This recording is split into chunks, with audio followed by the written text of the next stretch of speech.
শিক্ষামন্ত্ৰী ডাক্তৰ ৰনোজ পেগুৱে যোৱাকালি শিক্ষক বদলীকৰণক লৈ কিছু স্পষ্ট মন্তব্য প্ৰকাশ কৰিছে। ইতিমধ্যে তেওঁ পোষ্ট কৰিছে যে শিক্ষক বদলীকৰণ কিছু স্পষ্টীকৰণ। শিক্ষকৰ চাকৰি আন্তঃজিলা বদলিযোগ্য নহয়। বিজ্ঞাপন দিয়া মতে খালী আসনৰ জিলাভিত্তিক সংখ্যা দিয়া হয়, যাৰ বিপৰীতে প্ৰাৰ্থী একগৰাকীয়ে জিলা এখন বাছনি কৰে আৰু জিলাখনৰ খালী পদৰ বিপৰীতে শিক্ষক নিযুক্তি দিয়া হয়। এতিয়া যদি এনে শিক্ষকক বেলেগ জিলালৈ বদলি কৰা হয় তেন্তে এখন জিলাত শিক্ষক কমি যাব আৰু আন এখন জিলাত বাঢ়ি যাব। এতেকে শিক্ষক বদলীকৰণৰ 2017 চনৰ আইনখনত ছাত্ৰ শিক্ষকৰ অনুপাত PTR বৰ্তাই ৰখাৰ চৰ্তৰ ভিত্তিতহে 10 বছৰ সম্পন্ন কৰা শিক্ষকক বদলি ব্যৱস্থা কৰিছে আৰু বদলীকৰণৰ ভিত্তি বা গ্ৰাউণ্ডসমূহ উল্লেখ কৰিছে বুলি তেওঁ কৈছে। বদলীকৰণৰ আটাইতকৈ সুবিধাজনক ব্যৱস্থাটো হ'ল যে পাৰস্পৰিক বা মিউচুৱেল ট্ৰেন্সফাৰ।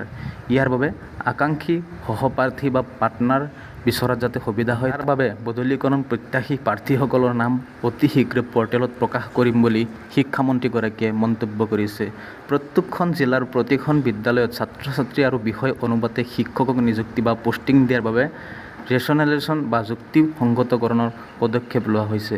এই সকলোখিনি সামৰি আজিৰ তাৰিখলৈকে মুঠ 12,036 গৰাকী শিক্ষকৰ বদলীকৰণ প্ৰথম পৰ্যায়ত HRMS assam.in পৰ্টেলৰ জৰিয়তে সম্পূৰ্ণ কৰা হৈছে। দ্বিতীয় পৰ্যায়ত বদলীকৰণৰ আদেশ অহা দুৰ্গা পূজাৰ বন্ধৰ এসপ্তাহৰ আগতেই প্ৰকাশ পাব বুলি তেওঁ কৈছে। কোনো ফাইল নোহোৱাকৈ অনলাইন পৰ্টেলযোগে 12,036 গৰাকী শিক্ষকৰ বদলীকৰণ কৰিবলৈ সক্ষম হোৱাটো শিক্ষা বিভাগৰ এক ডাঙৰ সফলতা বুলি তেওঁ কৈছে। শিক্ষা বিভাগৰ সকলো বিষয়া কৰ্মচাৰীক অনলাইন ভেৰিফিকেশ্যনৰ কাম কষ্ট আৰু নিষ্ঠাৰে কৰাৰ বাবে ধন্যবাদ জ্ঞাপন কৰিছে শিক্ষামন্ত্ৰীগৰাকীয়ে।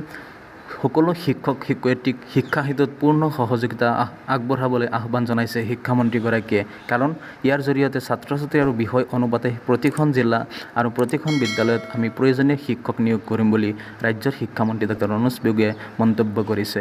যিসকলে এই চেনেলটোত নতুনকৈ আহিছে, শিক্ষা বিভাগৰ গুৰুত্বপূৰ্ণ খবৰসমূহ পাই থাকিবৰ কাৰণে অনুগ্ৰহ কৰি চেনেলটো ছাবস্ক্ৰাইব কৰি সোঁফালে থকা বেল আইকনটো প্ৰেছ কৰি থ'ব। ধন্যবাদ।